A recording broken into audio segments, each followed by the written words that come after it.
আব্বাসউদ্দিন লিখেছেন, অনেকে অজু ধরে রাখার জন্য জোর করে বায়ু বা পেশাব চেপে রাখে। শীতকালে এটা বেশি করা হয়। এটা কি বৈধ? এটা গর্হিত কাজ। এটা করা উচিত না। আমরা অনেকেই শীতের সময় আ ঠান্ডা পানি দিয়ে অজু করতে হবে সেই ভয় থেকে আমরা অজু ধরে রাখার চেষ্টা করি। চাপাচাপি করি, অজু ধরে রাখার চেষ্টা করি। বায়ু আসছে সেটাকে আমরা আটকে রাখি, পেশাব আসছে না সেটাকে না করে আটকে রাখার চেষ্টা করি। এটা অবশ্যই ভুল কাজ। এবং এবাদতের যে আপনার কোয়ালিটি সেটাকে নষ্ট করে দেয় এভাবে যদি আমরা ইবাদত করি। কারণ আপনি পেশাবের বেগ, বায়ুর বেগ নিয়ে টয়লেটের বেগ নিয়ে যদি আপনি নামাজ পড়েন তাহলে সেক্ষেত্রে সন্দেহাতীতভাবে সেই নামাজের ভিতরে পরিপূর্ণ মনোযোগ, পরিতৃপ্তি থাকবে না, খুশুখুদু থাকবে না। খুশুখুদু না থাকলে সেই নামাজটা অনেকটা প্রাণহীন নামাজের মতো হয়ে যায়। এজন্য এটা করা উচিত নয়। নবী করিম সাল্লাল্লাহু আলাইহি ওয়াসাল্লাম বলেছেন, আলা আদুল্লুকুম আলা মা ইয়ামহুল্লাহু বিল খাতায়া ওয়া ইয়ারফা'ু বিহি দারাজাত। আমি কি তোমাদেরকে এমন কিছু আমলের কথা বলে দিব না যেগুলো তোমাদের গুনাহকে মাফ করে দেয় এবং তোমাদের মর্তবাকে বৃদ্ধি করে? তখন নবী সাল্লাল্লাহু আলাইহি ওয়াসাল্লাম বলেছেন, সাহাবায়ে কেরাম বলেছেন যে, হ্যাঁ, অবশ্যই বলে দিন। নবী সাল্লাল্লাহু আলাইহি ওয়াসাল্লাম তখন বলেছেন কয়েকটা আমল, কথার ভিতরে একটা হলো ইসবাগুল উযু আলাল মাকারিহ, অর্থাৎ কষ্ট এবং আপনার নানান রকমের বাধা বিপত্তি এগুলো উপেক্ষা করেও যারা উযু করে উত্তম রূপে তাদেরকে আল্লাহ তাআলা এই মর্যাদা বৃদ্ধি করেন। অতএব শীতের সময় এই কষ্ট উপেক্ষা করে উযু করার চেষ্টা আমাদেরকে চালাতে হবে ইনশাআল্লাহ তাআলা। অনেকে আসর উযু দিয়ে এশা পর্যন্ত ধরে রাখার জন্য কসরত করেন, চাপাচাপি করেন। এটা করা উচিত না। হ্যাঁ, সামান্য বেগ আছে, এটার কারণে আপনার কোনো মনোযোগই নষ্ট হবে না বা এটার জন্য কোনো কষ্ট হবে না, সেটা ভিন্ন বিষয়। কিন্তু আ একটুও যদি বেগ থাকে সেটাতেও উযু করে ফেলতে পারলে উত্তম হয়। কারণ আপনি ফ্রেশ মুডে নামাজটা পড়তে পারবেন।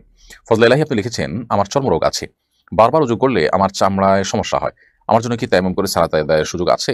ভাই ফজলুল্লাহি, আপনার চর্মরোগটা কোন পর্যায়ের এবং আপনার চামড়ার সমস্যাটা কোন পর্যায়ের হয়? আ সেটির উপর নির্ভর করবে প্রশ্নের উত্তর। যদি আ এটি সাধারণ সমস্যা হয় তাহলে সেক্ষেত্রে এটা থেকে আ উম আপনার এই সমস্যা থেকে বেরিয়ে আসার জন্য আপনি তায়াম্মুম করতে পারবেন না।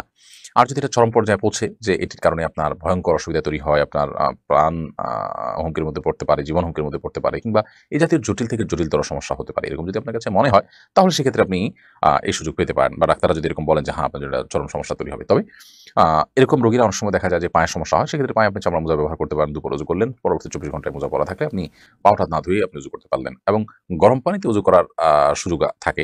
আ এবং এটা আজকাল খুবই সিম্পল। করতে চাইলে খুব সহজ। আমরা চাইলে একটা ফ্লাস্কে গরম পানি করে রেখে সেটা দিয়ে উযু করতে পারি। বহু উপায় আছে। অতএব আপনি শুধুমাত্র চর্মরোগ আছে, একটু অসুবিধা হয়, কষ্ট হয়, এই অজুহাতেই তায়াম্মুমে যেতে পারবেন না। এরপরে প্রশ্ন হলো, কাজী ফারহানুর রহমান আপনি লিখেছেন, কোন ইয়েতিম নাবালেগ সন্তানের উপর কি যাকাত ফরজ হবে যদি তার নেশাব পরিমাণ সম্পদ থাকে? খুবই প্রয়োজনীয় একটি প্রশ্ন। কোন নাবালেগ সন্তান এর যদি নেশাব পরিমাণ সম্পদ থাকে তাহলে সেক্ষেত্রে তার সে সম্পদের যাকাত জমহুর ইমামদের মতে দিতে হবে। এবং তারা এর সপক্ষে যে দলিল দিয়ে থাকেন সেটা হলো আল্লাহ তাআলা নবী করিম সাল্লাল্লাহু আলাইহি ওয়াসাল্লামকে নির্দেশ করেছেন, খুয মিন আমওয়ালিহিম সাদাকাহ তুতাহহিরুহুম বিহা ওয়া তুযাক্কিহিম ওয়া ইন্না সালাতাকা সাকানুন লাহুম। আ অর্থাৎ আপনি তাদের সম্পদের থেকে যাকাত কালেকশন করুন। এটা তাদেরকে পবিত্র করবে। এখানে আল্লাহ তাআলা আমভাবে বলেছেন, সম্পদ থেকে যাকাত কালেকশন করতে বলেছেন। অতএব সম্পদের মালিক কি বালেগ না বালেগ সেটা দেখার বিষয় না। সম্পদ যখন কারোর নেশাব পরিমাণ হবে তখন সেটার উপর যাকাত প্রযোজ্য হবে। এটা তাদের যুক্তি। এবং এই মত সংখ্যাগরিষ্ঠ ইমাম বলতে ইমাম শাফিঈ, ইমাম আহমদ ইবনে হাম্বল, ইমাম মালিক রাহিমাহুল্লাহ, ৩ ইমামের ৪ ইমামের মধ্যে। আর ইমাম আবু হানিফা রাহিমাহুল্লাহর মত হলো যে আ অপ্রাপ্তবয়স্ক সন্তান নেশাব পরিমাণ সম্পদের মালিক হলে তার সম্পদের উপরে যাকাত বর্তাবে না। কারণ সে যেহেতু অপ্রাপ্তবয়স্ক এজন্য তার উপর শরিয়ার বিধিবিধান কোনটি প্রযোজ্য নয়। যেমন সালাত, সিয়াম তার উপর প্রযোজ্য হয় না, ঠিক একইভাবে যাকাতও তার উপরে প্রযোজ্য হবে না। কারণ সে এখনো মুকাল্লাফ হয়নি। শরিয়ার বিধান প্রযোজ্য হওয়ার মতো বয়স তার হয়নি বিধায় সে সম্পদের যাকাত অবশ্য হবে না। এটা হলো ইমাম আবু হানিফা রাহিমাহুল্লাহর মত।